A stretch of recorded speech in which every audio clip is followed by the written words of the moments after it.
Boa tarde, pessoal. Nós somos do podcast Fala JB. Meu nome é Isabela. Meu nome é João Vitor. E nós vamos entrevistar a psicóloga Vanusa e a assistente social Roberta. Aproveitando que o tema principal é bem-estar escolar, eu tenho uma pergunta para vocês. O que significa bem-estar escolar e como ele se conecta ao sentimento de pertencimento dos estudantes? Muito bacana a pergunta de vocês. Quando a gente está falando de bem-estar escolar, a gente está falando muito além de só aprender o conteúdo. A gente está falando de um espaço que precisa de acolher os alunos.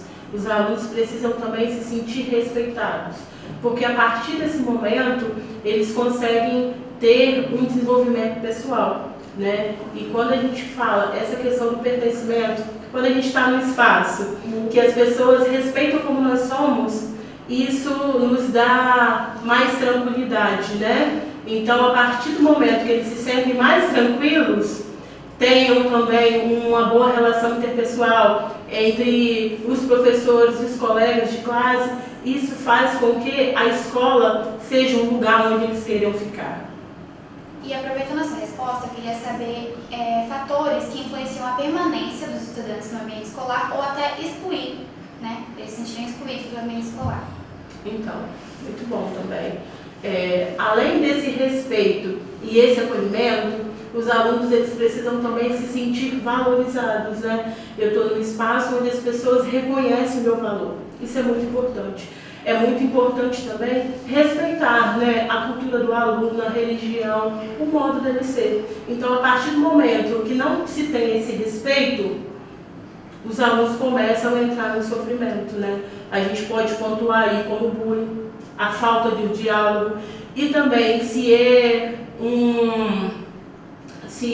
um regime muito autoritário, também eles se sentem excluídos. Por isso que é muito importante sempre manter o diálogo e a empatia com os alunos. Aproveitando, agora eu vou entrar numa pergunta de vínculo. De que forma os vínculos com colegas e professores, claro, influenciam a motivação escolar?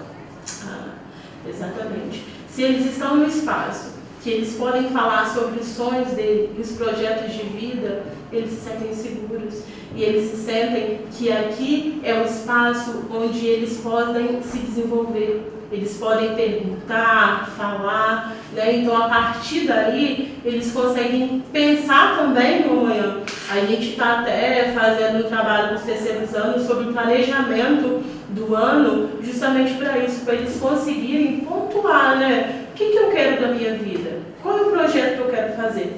A partir daí, eles começam a ter mais vínculos com os colegas, porque essa ansiedade, essa incerteza do futuro, eles acabam achando que eles são sozinhos nessa jogada. Mas quando eles começam a partilhar isso tudo com os colegas, eles começam a entender que é bacana ter esse vínculo com eles, né? Então eles conseguem construir juntos esse pertencimento com a escola, fazendo com que eles tenham aí um desenvolvimento interpessoal muito grande. Muito bom. E agora eu queria perguntar para a assistente social Roberta, que sinais podem mostrar que um estudante pode estar em risco de se afastar da escola ou até abandonar os estudos? Então, né, em todos os aspectos da nossa vida, a gente dá sinais, o nosso corpo ele emite sinais. E aí dentro da escola não é diferente da nossa vida fora da escola, né? O estudante ele começa a ter um isolamento social, às vezes um estudante que era mais falante, um pouco mais comunicativo, ele começa a se afastar, ele começa a ficar mais isolado e mais quieto também.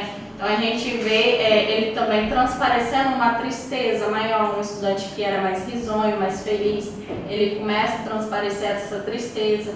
E aí são sinais que se a gente, né, acaba deixando passar, esses sinais eles vão começando a se agravar. E aí é quando o estudante ele chega num esgotamento tão grande que ele começa a ter choros excessivos, né? E aí acaba que tem esse abandono escolar. Então, são sinais que a gente precisa observar diariamente dentro da escola. Sim, às vezes, quando o estudante está sem algum amigo, está sozinho no recreio, por exemplo, é importante observar. Sim, com certeza. Nós sempre observamos se o estudante ele tem muitos amigos ou poucos amigos. Se tinha amigos antes e agora não tem mais, né? Então, a gente consegue observar isso daí e são sinais pra gente. Agora, pergunta bem rápida aqui para você. Que ações simples a escola pode adotar para fortalecer vínculos e participação para os estudantes no dia a dia? A principal ação que a gente pode ter, né, é o acolhimento escolar. Por meio do acolhimento, a gente mostra ao estudante o vínculo que a gente tem, a importância que ele possui para a gente, né, não somente como aluno, mas como um integrante da nossa comunidade escolar. Mostrar para ele que a escola está aqui por ele, que a gente já deixou de ser uma escola somente para estudos, né? A escola para estudos é uma escola passada, hoje a escola ela é viva, a gente precisa ter esse entendimento. Então, por meio do acolhimento, a gente consegue desenvolver isso. E aí, esse acolhimento, ele começa primeiramente dentro de sala, né? Na verdade, quando o aluno já chega aqui, e aí principalmente dentro de sala, porque é o momento que o aluno mais fica, né, na escola dentro de sala. O recreio, né, o horário de intervalo, são poucos, são minutos, né? Então eles são menores. Então dentro de sala de aula ali é possível perceber melhor. O professor que estiver acompanhando, o estudante ali, ele consegue perceber mais próximo assim e até poder encaminhar para a gente, né? Enquanto a equipe apoio da escola, a gente pode fazer esse acolhimento, esse encaminhamento para a rede, quando é observado isso, mas a nossa principal ação dentro da escola é o acolhimento. Por meio do acolhimento a gente consegue desenvolver outras ações. E aí identificar, esse aluno está tendo um isolamento social, ele não está se sentindo pertencente porque ele está sofrendo bullying, está acontecendo algo pessoal na vida dele fora da escola, então a gente consegue identificar tudo isso. Entendi. E agora, para encerrar, eu queria saber que mensagem você deixaria para escolas e professores que querem tornar os seus ambientes mais convidativos, mais acolhedores, que favoreçam a permanência dos estudantes.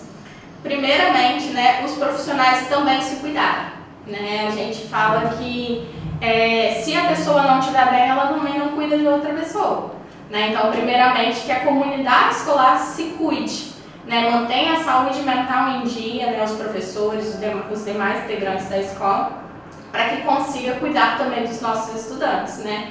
Isso daí a gente observa muito e a gente sempre frisa entre a gente mesmo, enquanto equipe apoia, porque se a gente não estiver bem, né, como que a gente vai prestar esse acolhimento, esse atendimento aos nossos estudantes? Então a gente também, né, está em constante cuidado com a gente. E aí, por meio desse cuidado pessoal, a gente consegue identificar também quem não está bem, quem precisa de um acolhimento, um ombro amigo, né? Um abraço, um acolhimento diferenciado, um olhar diferenciado para esse estudante. Então, assim, primeiramente que eles se cuidem, né? Que a comunidade escolar se cuide e que consiga ter os olhos atentos para que consigam identificar essas demandas pessoais, porque cada um mostra de um jeitinho diferente. Cada aluno vai demonstrar, esse aluno aqui vai demonstrar por meio de tristeza, esse aluno aqui vai demonstrar por meio de isolamento social, e aí são os meios da gente identificar. E aí quando a comunidade escolar identificar, que possa encaminhar também para a gente, né, fazer esse acolhimento mais profundo, para que a gente possa encaminhar para a rede, porque a gente está sempre em conjunto com a rede de saúde do município, né, para conseguir atender todas essas demandas pessoais deles. Sim, muito bem. A gente acabou as perguntas para vocês. Agradecemos muito. Bom, pessoal, chegamos ao fim de mais um episódio no podcast Fala JB. Queremos agradecer a psicóloga Vanusa e a assistente social Roberta. Se vocês tiverem gostado, compartilhe e tchau!